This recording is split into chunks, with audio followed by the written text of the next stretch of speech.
This is Voice of Korea. This is Voice of Korea.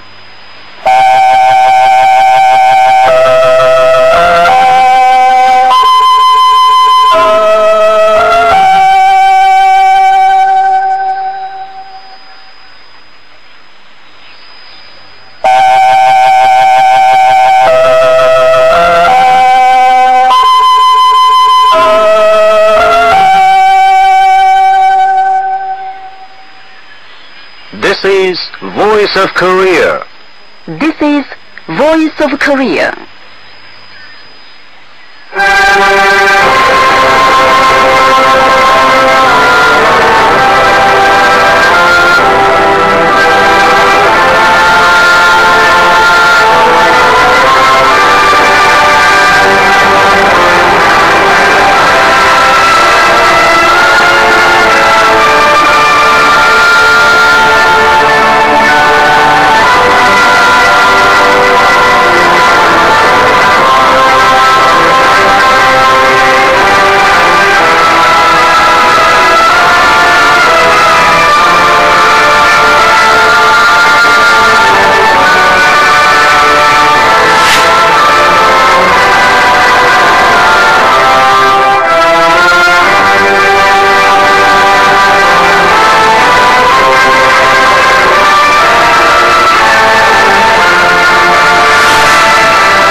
Now we begin the English language transmission from Pyongyang, the capital of the Democratic People's Republic of Korea. We now present Mr. Carver's Song of General Kim Il-sung.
is a male chorus, Song of General Kim Jong-il.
This is VOK, Voice of Korea News Now. Respected Kim Jong-un received a gift from the delegation of the Foreign Ministry of the Socialist Republic of Vietnam on a visit to the DPRK. The gift was conveyed to Kim Jong-un through Kim Yong-nam, President of the Presidium of the Supreme People's Assembly of the DPRK, by the delegation head, Vice Minister Ho Sun-sen, on Wednesday. Foreign and regional organization mass media reported revolutionary activities of respected Kim Jong-un between the 8th and 10th. The Russian internet homepage tvreklama.ru posted photo-accompanied news of Supreme Commander of the Korean People's Army Kim Jong-un's visit to the Victorious Fatherland Liberation War Museum. The Lao News Agency and internet homepage of the Switzerland Korea Committee posted the news that respected Supreme Commander Kim Jong-un, together with leading members of the Korean People's Army, visited the Kumsusan Palace of the Sun at JR on July the 8th, the greatest memorial day of the nation. The internet homepage of the International Alliance of Societies for the Study of the Juche Idea and Sungun Politics in East European and Central Asian regions carried the photo-accompanied news of Kim Jong-un's field guidance to the Pyongyang hosiery factory and children's department store. A seminar was recently held in Ethiopia, a lecture and a photo exhibition in Romania, lectures and reading sessions in Uganda and Indonesia, and a film show in South Africa on the occasion of the 18th anniversary of the demise of the great leader President Kim Il-sung. Exhibited at the venues of the functions were photos of the great leaders President Kim Il-sung and Kim Jong-il. Also displayed there were photos introducing the successes achieved in the DPRK. Present there were personages of different circles and many people of those countries. Screened at the film show was a DPRK documentary on the exploits of the Sungun revolutionary leadership of the great President Kim Il-sung and respected Kim Jong-il. A message to respected Kim Jong-un was adopted at the function held in Romania. A meeting of the service persons of the Korean People's Army was held at the April 25th House of Culture on Wednesday to extend the greatest honor and warm congratulations to respected Supreme Commander Kim Jong-un, Marshal of the Democratic People's Republic of Korea, and pledge loyalty to his leadership. Present at the meeting were Chae Ryong-hae, Director of the General Political Bureau of the Korean People's Army, and other senior officials of the Ministry of the People's Armed Forces and officers and soldiers of the Army. At the meeting, Director Chae Ryong-hae read out the decision of the Central Committee and Central Military Commission of the Workers' Party of Korea and National Defense Commission and Presidium of the Supreme People's Assembly of the DPRK on awarding the title of Marshal of the DPRK to respected Supreme Commander Kim Jong-un. Then speeches were made. The speakers said they would harbor the firm conviction that the final victory of the Sungun revolutionary cause and the reunification and prosperity of the country are in following the leadership of respected Supreme Commander Kim Jong-un, a brilliant commander of the Pact, and prepared themselves as human rifles and bombs to defend the party Central Committee headed by great Kim Jong-un at the risk of their lives. The meeting adopted a resolution that day a dancing party of the service persons of the Korean People's Army was held at the plaza of the April 25th House of Culture to extend the greatest honor and congratulations to respected Supreme Commander Marshal of the DPRK, Kim Jong-un. Service persons of the Korean People's Internal Security Forces met on Wednesday to extend the greatest honor and congratulations to respected Supreme Commander Kim Jong-un, Marshal of the DPRK, and express their resolve to remain loyal to his leadership. Present there were officials of the Ministry of People's Security and service persons of the Korean People's Internal Security Forces. Director Lee Byung-sam of the Political Bureau of the Korean People's Internal Security Forces read out the decision of the Central Committee and Central Military Commission of the Workers' Party of Korea and the National Defense Commission and Presidium of the Supreme People's Assembly of the DPRK on awarding the title of Marshal of the DPRK to Kim Jong-un. Speeches were made. The speakers expressed their firm will to fight staunchly for the eternal prosperity of great Kim Il-sung nation, Kim Jong-il Korea, independent reunification of the country, and victory of the cause of building a thriving nation under the leadership of respected Supreme Commander Marshal Kim Jong-un. A resolution was adopted. After the meeting, the attendants held a dancing party representing the greatest honor and congratulations extended by the entire service persons of the Korean People's Internal Security Forces to respect the Supreme Commander Kim Jong-un, Marshal of the DPRK. The conference of the Union of Agricultural Workers of Korea was held at the Central Youth Hall in Pyongyang on Wednesday. Present there were senior officials of the Central Committee of the Workers' Party of Korea and delegates elected at the provincial, city and the central authority conferences of the Union. Officials concerned were present as observers. The participants observed a minute's silence in memory of the great leader Kim Jong-il with deepest respect. Agenda items adopted at the conference were on the tasks of the Union of Agricultural Workers of Korea to hold the great leader Kim Jong-il in high esteem as the eternal leader of our party and revolution, and accomplish the cause of UTC and the Sungun revolutionary cause under the leadership of respected Kim Jong-un generation after generation, and on amending the rules of the Union of Agricultural Workers of Korea. The reporter and speakers called for energetically fighting for the final victory of the revolutionary cause of UTC and the Sungun revolutionary cause in firm unity around respected Kim Jong-un, like descendants of great President Kim Il-sung and like soldiers and disciples of Kim Jong-il. A decision on amending the rules of the Union was adopted with unanimous approval of the delegates. A letter of pledge to Kim Jong-un was adopted at the conference. A collection of musical anecdotes, modern song, was published by the Art and Literature Publishing House of Korea. The collection contains 95 impressive anecdotes about the anti-Japanese war heroine Kim Jong-suk, who struggled regarding songs as a mighty treasured sword along with arms of revolution. The collection consists of 4 parts. The first part is entitled Song of Struggle in Guerrilla Zone. The second part, Song of Revolution in Battles Against Japanese Troops. The third part, Song of Building the Country that resounded in the liberated country. And the fourth part, Immortal Song which will last forever through generations. The musical notations of the songs are in the appendix. Kim Yong-nam, president of the Presidium of the Supreme People's Assembly of the DPRK, sent a message of greetings to Nkosazana Dlamini Zuma, chairman of the Committee of the African Union, on the 18th.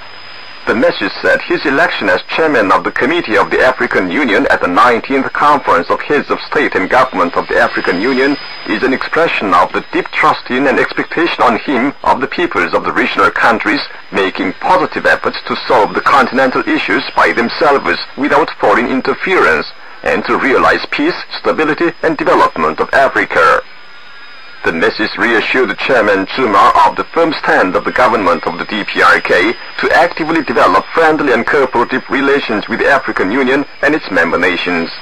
The message sincerely wished him success in his responsible work for the strengthening and development of the African Union. Park Wee-chun, Foreign Minister of the DPRK, respectively met and talked with the delegation of the Foreign Ministry of the Socialist Republic of Vietnam, headed by Vice Minister Ho Sun-sun, and the delegation of the Foreign Ministry of the Islamic Republic of Iran, headed by Vice Minister Syed Abbas Araghchi, who paid a courteous call on him on the 18th. According to a decree of the Presidium of the Supreme People's Assembly of the DPRK, Hwang Hyung-cheol was appointed Ambassador Extraordinary and Plenipotentiary to Libya. 민족통신, an internet newspaper of Koreans in the United States, carried an essay titled Patriotism and Treason, written by Lee Jun-sik, a Korean compatriot in Germany. The essay said, the plainclothes policemen pounced like bloodthirsty wolves upon the vice chairman of the South headquarters of the Pan-National Alliance for Korea's Reunification, who had visited Pyongyang to take part in the memorial services for the 100th day of the demise of the chairman of the National Defense Commission, Kim Jong-il. Their brutalities clearly showed the world the infringements on human rights committed by Lee Myung-bak flankist traitorous government, which slandered human rights in the North so often. The essay noted that the crackdown upon the vice chairman and the attempt for conclusion of military agreements with Japan vividly proved who is patriot and who is a traitor. The Internet magazine of the Finnish Common Forum Information Agency carried an article on July the 10th, denouncing the present South Korean ruling conservatives for having arrested and detained Roh Soo-hee, vice chairman of the South headquarters of the Pan-National Alliance for Korea's Reunification, who had returned to South Korea via Panmunjom after visiting Pyongyang. And that's the end of the news, read by Lee Hyang-sim and Choi Jung-nam. This is Voice of Korea. Please enjoy your female soul and pangchang, Spring in February.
Now you will enjoy your female sextet, Infinite Longing.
Dear listeners, Now is the time for broadcasting the reminiscences of the great leader President Kim Il-sung with a century.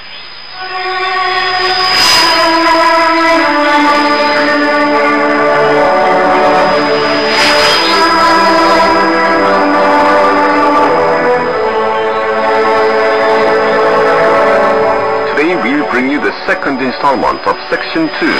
The flames of national resistance flare throughout the country. Of Chapter 24, Nationwide Resistance Against the Japanese.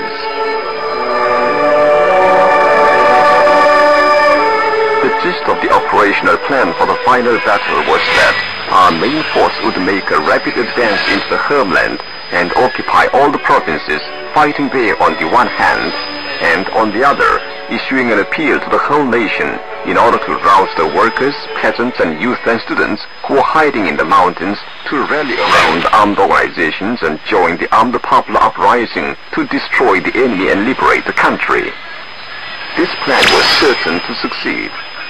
If we reinforce the revolutionary army trained in the anti-Japanese armed struggle, the backbone of our armed forces, with the patriotic youths and people in the homeland, and then launched a determined campaign in all parts of the country, we would be fully able to liberate the country by our own efforts. The point in question was how to mobilize the people for resistance at the decisive moment. That was not difficult either. At the time of the March 1st popular uprising, 2 million people had turned out to cheer for independence. Just imagine how many people would turn out for resistance in case of a decisive battle. Needless to say, this policy was not readily accepted by all.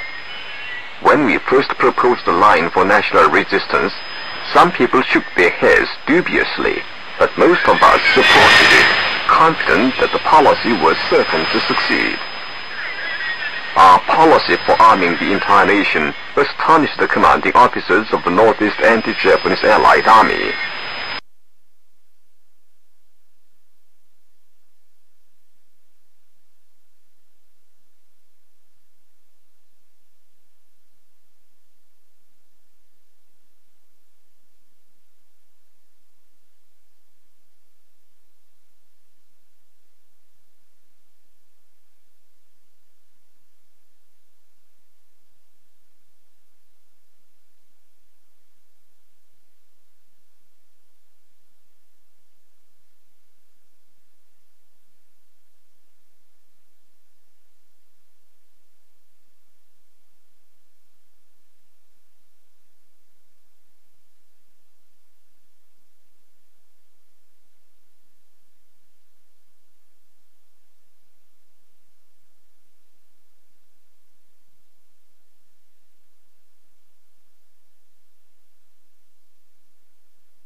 Outside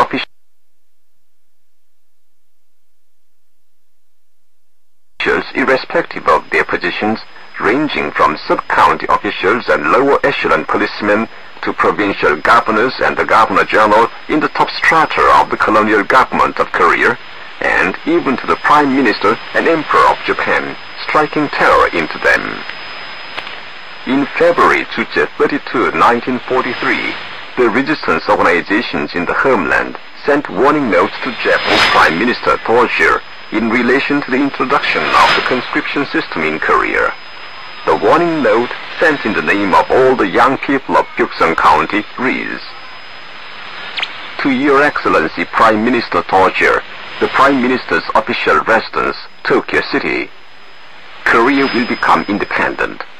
Come to your senses, Japan, our enemy. However hard you try to train soldiers through the introduction of the conscription system on the peninsula, the day we are waiting for will come soon. Give me arms. the Japanese are our enemy. Dedicated to our motherland Korea, we will resist our enemy Japan to the last moment of our lives, and even in our graves. We will join the army before anyone else to work off our deep-seated enmity, to resist the enemy Japan, nay, to destroy her. Monthly report by the Special Political Police, page 72, Public Security Section, Security Police Bureau, Ministry of the Interior, February 18, 1943. Stepping up the preparations for national resistance, we paid special attention to the following points. One was to establish new temporary secret bases while building up the secret bases existing in the homeland into military and political bases for national resistance. The second was to send more small units and teams as well as political operatives into the homeland to prepare the forces of national resistance thoroughly for the operations to liberate the country in keeping with the requirements of the new situation. And the third was to establish unified leadership over the national resistance forces in the homeland. National resistance was inconceivable apart from an armed revolt, nor would it be successful without basis for activities. When formulating the line of national resistance, therefore, I paid primary attention to the work of building in the Nanglim and other major mountains secret bases that would be used for the operations and support of the Korean People's Revolutionary Army, as well as the strong points of the armed struggle by the national resistance forces. As a result, many secret bases were established in the northeast region, centering on Mount Baekdur, in the northern inland region, centering on the area along the Amrok and the Nanglim and Pujeonyeong mountains, in the western and central regions, and in all other parts of the homeland. In the early 1940s, in addition to these secret bases, we set up temporary secret bases of various forms and sizes at vantage points across the country that would be of strategic and tactical importance in carrying out the operations for national liberation to meet the requirements of the new situation.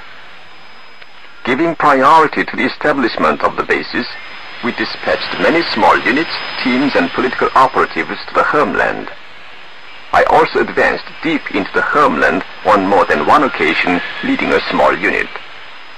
The small units, teams, and political operatives we had sent into the border areas on the Tuman and the Amrok, into the central regions of Korea, including Seoul, into the southern regions of Korea, including Busan and Jinhae, and to Japan, carried out brisk political and military activities, preparing the broad masses of people for national resistance against Japan.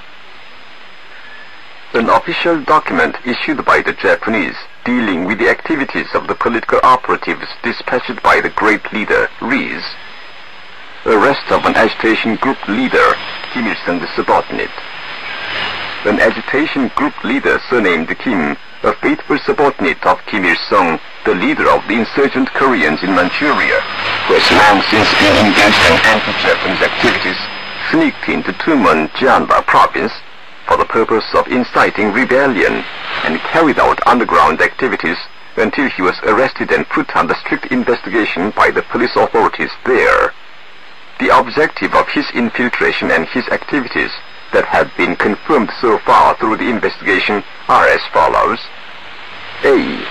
Objective of infiltration: to disturb the home front in Manchuria and Korea in the event of the outbreak of a Soviet-Japan war, organize a fifth column with Koreans, and obtain Japanese banknotes. B. Activities: having entered Manchuria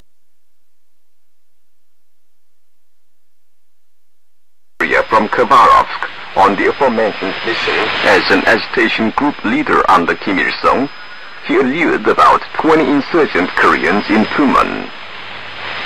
C.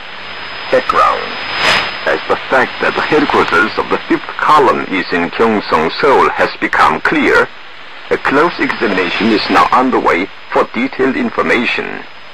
Monthly report by the Special Political Police, page 82, Public Security Section, Security Police Bureau, Ministry of the Interior, February 18, 1943.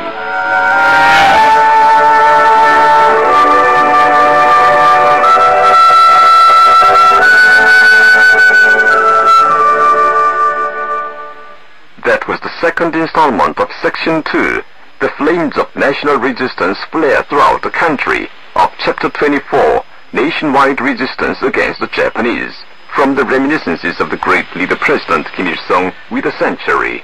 This is Voice of Korea. You appreciate mixed colors.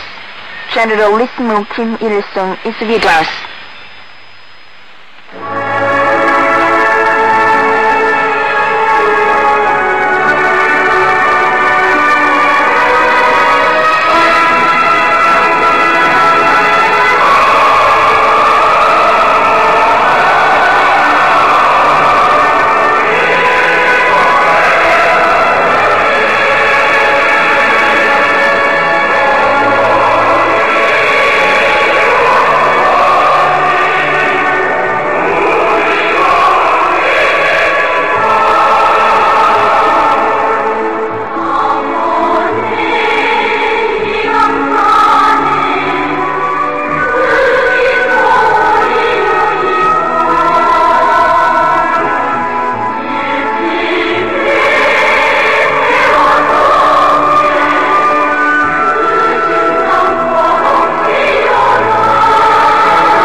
Mainstay of the Sungun Revolution.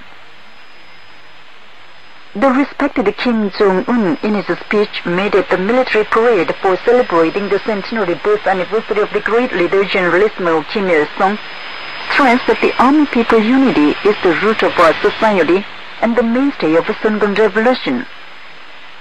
The Army People unity is the mainstay of the Sungun Revolution because it is a valuable tradition of the Korean People's Army. During the anti-Japanese armed struggle, President Kim Il-sung trained the Korean People's Revolutionary Army into an army closely linked to the people, saying, As fish cannot live without water, so the guerrilla army cannot live apart from the people. Thanks to the tradition of the Army People Unity provided by President Kim Il-sung, the Korean army and the people could win a brilliant victory in the past fierce Fatherland Liberation War, which followed the anti-Japanese armed struggle, and build a socialist system on the debris after the war. Another reason is that the Army People Unity is the source of strength of the Korean People's Army and guarantees the victory in the fight against any enemy. As a deep-rooted tree does not fall in any strong wind, Korean socialism demonstrates its dignity as the firmest and most viable socialism, and the cause of the Sungun Revolution advances vigorously. One of its important secrets lies in the Army People Unity. There can be arteriosclerosis in an organic body, but any small crack and mistrust cannot exist in the bonds of kinship between our army and people.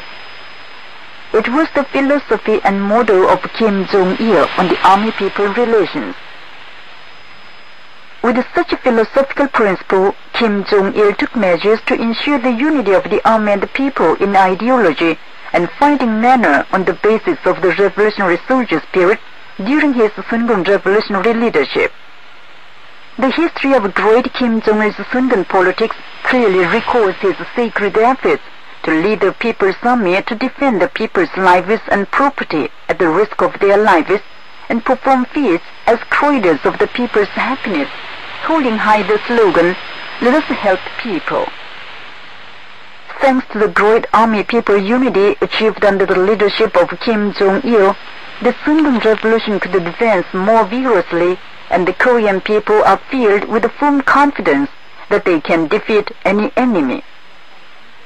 Only victory and glory are in store for the Korean revolutionary ranks that faithfully support the leadership of the respected Kim Jong-un in perfect unity of the army and the people. That was an article entitled Mainstay of Sungun Revolution. This is Voice of Korea. You enjoy your meal, Carlos. Footsteps.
Here is an Ong Yugum solo, Platycodon.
Dear listeners, with this we conclude the English language series of Voice of Korea from the Democratic People's Republic of Korea.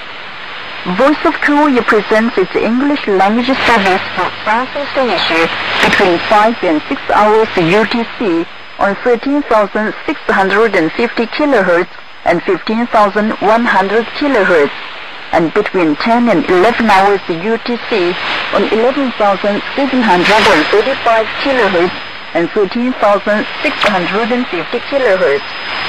From Middle East and North Africa between 16 and 17 hours UTC on 9,990 kHz and 11,545 kHz, and between 19 and 20 hours UTC on 9,975 kHz and 11,535 kHz.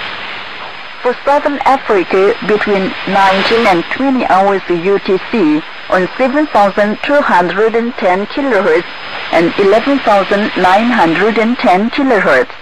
And for Central and South Americas, between 4 and 5 hours UTC on 11,735 kHz, 13,760 kHz, and 15,180 kHz. And between 10 and 11 hours UTC on 11,710 kHz and 15,180 kHz. Goodbye, this is Pyongyang.